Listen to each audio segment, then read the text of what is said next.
ದರ್ಶನ್ ಪರ ಜಾಮೀನಿಗೆ ವಕೀಲರನ್ನ ವಹಿಸಿದ ಪತ್ನಿ ವಿಜಯಲಕ್ಷ್ಮಿ. ವಕೀಲರಾದ ರಂಗನಾಥ್ ರೆಡ್ಡಿ ಮತ್ತು ಅನಿಲ್ ಬಾಬು ಅವರನ್ನ ನೇಮಕ ಮಾಡಲಾಗಿದೆ. ತಂದೆ ತಾಯಿ ಮೂಲಕ ವಕೀಲರನ್ನ ಸಂಪರ್ಕಿಸಿರುವಂತಹ ದರ್ಶನ್ ಪತ್ನಿ ಪವಿತ್ರ ಗೌಡಗಾಗಿ ಕೊಲೆ ಮಾಡಿ ಜೈಲು ಸೇರಿದ್ದಾರೆ. ಈಗ ದರ್ಶನ್ ಕೃತ್ಯದಿಂದ ಪತ್ನಿ ವಿಜಯಲಕ್ಷ್ಮಿ ಬೇಸತ್ತಿದ್ದಾರೆ. ಈಗ ದರ್ಶನ್ ಕಾಪಾಡೋದಕ್ಕೆ ಮತ್ತೆ ವಿಜಯಲಕ್ಷ್ಮಿ ಆಕ್ಟಿವ್ ಆಗಿದ್ದಾರೆ. ದರ್ಶನ್ ಪತ್ನಿ ವಿಜಯಲಕ್ಷ್ಮಿ ಇನ್ಸ್ಟಾಗ್ರಾಮ್ ಮತ್ತೆ ಸಕ್ರಿಯ ಆಗಿದೆ. ದರ್ಶನ್ ಬಂಧನದ ಬೆನ್ನಲ್ಲೇ ಇನ್ಸ್ಟಾಗ್ರಾಮ್ ಖಾತೆಯನ್ನ ಡಿಆಕ್ಟಿವೇಟ್ ಮಾಡಿದಂತಹ ವಿಜಯಲಕ್ಷ್ಮಿ ಈಗ ಮತ್ತೆ ಇನ್ಸ್ಟಾಗ್ರಾಮ್ ನಲ್ಲಿ ಸಕ್ರಿಯರಾಗಿದ್ದಾರೆ.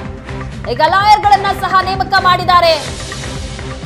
ಪತಿಯನ್ನ ಉಳಿಸಿಕೊಳ್ಳೋದಕ್ಕಾಗಿ ದರ್ಶನ್ ಪರ ಜಾಮೀನಿಗೆ ವಕೀಲರನ್ನ ನೇಮಕ ಮಾಡಲಾಗಿದೆ. ಪತ್ನಿ ವಿಜಯಲಕ್ಷ್ಮಿಯಿಂದ ರಂಗನಾಥ್ ರೆಡ್ಡಿ ಮತ್ತೆ ಅನಿಲ್ ಬಾಬು ಅವರನ್ನ ನೇಮಕ ಮಾಡಲಾಗಿದೆ. ತಂದೆ ತಾಯಿ ಮೂಲಕ ವಕೀಲರನ್ನ ದರ್ಶನ್ ಪತ್ನಿ ವಿಜಯಲಕ್ಷ್ಮಿ ಸಂಪರ್ಕಿಸ್ತಾ ಇದ್ದಾರೆ. ಪವಿತ್ರ ಗೌಡಗಾಗಿ ಕೊಲೆ ಮಾಡಿ ಈಗಾಗಲೇ ವಿಚಾರಣೆಯಲ್ಲಿದ್ದಾರೆ ದರ್ಶನ್. ಈ ಸಂದರ್ಭದಲ್ಲಿ ವಕೀಲರನ್ನ ನೇಮಕ ಮಾಡಿದ್ದಾರೆ ವಿಜಯಲಕ್ಷ್ಮಿ. ಇಸಿ ಬಗ್ಗೆ ಹೆಚ್ಚಿನ ಡೀಟೇಲ್ಸ್ ಕೊಡ್ತಾರೆ ನಮ್ಮ ಫಿಲ್ಮ್ ಬ್ಯೂರೋ ಹೆಡ್ ಸುಗುಣ.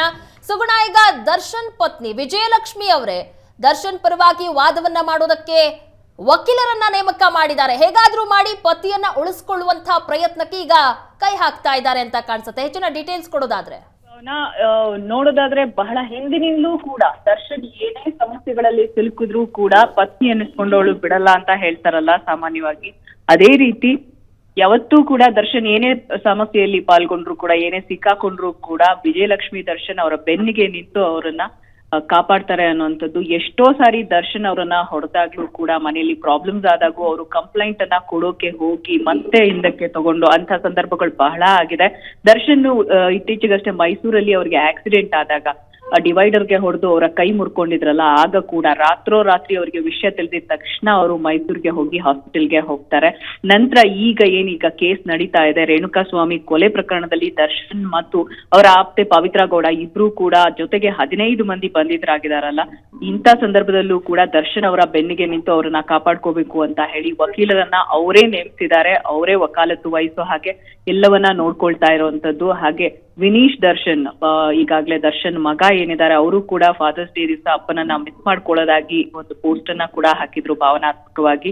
ಏನೇ ಇದ್ರು ಗಂಡ ಹೆಂಡತಿ ಏನೇ ಸಮಸ್ಯೆ ಬಂದ್ರು ಕೂಡ ಗಂಡನಿಗಾಗಿ ಹೆಂಡತಿಗಾಗಿ ಗಂಡ ಅನ್ನುವಂಥದ್ನ ಕೊನೆಯವರೆಗೂ ಅದು ನಿಜ ಅನ್ನುವಂಥದ್ನ ಮತ್ತೊಮ್ಮೆ ವಿಜಯಲಕ್ಷ್ಮಿ ಪ್ರೂವ್ ಮಾಡಿದ್ದಾರೆ ಅಂತ ಹೇಳ್ಬೋದು. ವಿಜಯಲಕ್ಷ್ಮಿ ದರ್ಶನ್ ಇದಕ್ಕೂ ಮುಂಚೆ ಏನಂದ್ರೆ ಕೊಲೆ ಕೇಸಲ್ಲಿ ದರ್ಶನ್ ಯಾವಾಗ ಪೊಲೀಸರು ವಶಪಡಿಸ್ಕೊಳ್ತಾರೋ ಅವತ್ತೇ ಅವರ ಒಂದು ಇನ್ಸ್ಟಾಗ್ರಾಮ್ ಅಕೌಂಟ್ ಅನ್ನ ಡಿಆಕ್ಟಿವೇಟ್ ಮಾಡ್ತಾರೆ. ಅದಕ್ಕೆ ಕಾರಣ ಬಹಳಷ್ಟು ಜನ ನೀವು ಏನು ಇದ್ರ ಬಗ್ಗೆ ಮಾತಾಡ್ತಿಲ್ವಲ್ಲ ಅಂತ ಬಹಳಷ್ಟು ಜನ ಅಭಿಮಾನಿಗಳು ಇರಬಹುದು ಅಥವಾ ದರ್ಶನ್ಗೆ ಆಗದೆ ಇರೋರು ಇರಬಹುದು, ಎಲ್ಲರೂ ಪರ್ಸನಲ್ ಆಗಿ ಮೆಸೇಜ್ ಹಾಕಿ ಇನ್ಸ್ಟಾಗ್ರಾಮ್ ಅಲ್ಲಿ ಅವ್ರಿಗೆ ಬಹಳ ತೊಂದರೆ ಕೊಟ್ಟಂತಹ ಘಟನೆ ನಡೆದಿದೆ.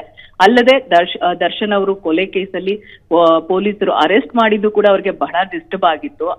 ಆದ್ರಿಂದ ಅವರು ಇದೆಲ್ಲ ಒಂದು ಇದ್ರ ನಡುವೆ ಅವರು ದರ್ಶನ್ ಏನ್ ಮಾಡಿದ್ದಾರೆ ಮತ್ತೆ ಅವ್ರನ್ನ ಹೇಗ್ ಹೊರಗಡೆ ಕರ್ಕೊಂಡ್ ಬರ್ಬೇಕು ಅನ್ನೋಂತ ಒಂದು ಟೆನ್ಷನ್ ಅಲ್ಲಿ ಇದ್ರು. ಹಾಗಾಗಿ ಡಿಆಕ್ಟಿವೇಟ್ ಮಾಡಿದ್ರು ಇನ್ಸ್ಟಾಗ್ರಾಮ್ ಖಾತೆಯನ್ನ. ನಂತರ ಈಗ ಮತ್ತೆ ಆಕ್ಟಿವ್ ಮಾಡಿದ್ದಾರೆ.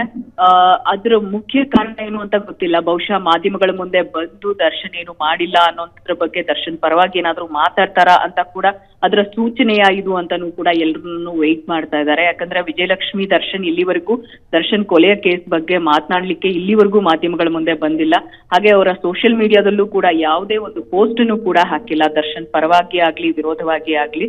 ಇದಕ್ಕಿದ್ದಾಗೆ ಈಗ ಆಕ್ಟಿವ್ ಆಗಿದೆ. ಮತ್ತೆ ಅವರ ಡಿಪಿಯಲ್ಲಿ ದರ್ಶನ್ ಮತ್ತು ಅವರು ಒಟ್ಟಿಗೆ ಇದ್ದಂತಹ ಫೋಟೋ ಮೊದ್ಲಿಗಿತ್ತು, ಆದ್ರೆ ಈಗ ಬರೀ ವಿಜಯಲಕ್ಷ್ಮಿ ದರ್ಶನ್ ಫೋಟೋ ಮಾತ್ರ ಇದೆ.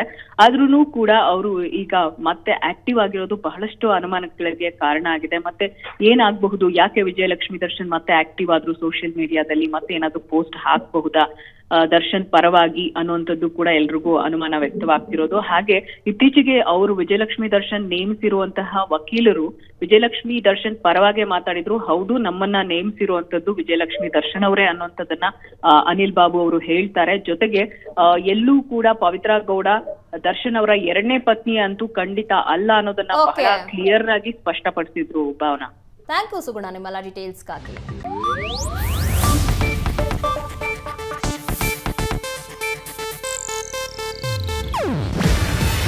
ಇದು ಏಷ್ಯಾನೆಟ್ ನ್ಯೂಸ್ ನೆಟ್ವರ್ಕ್ ಪ್ರಸ್ತುತಿ. ನೀವು ನೋಡ್ತಿದ್ದೀರಾ ಏಷ್ಯಾನೆಟ್ ಸುವರ್ಣ ನ್ಯೂಸ್.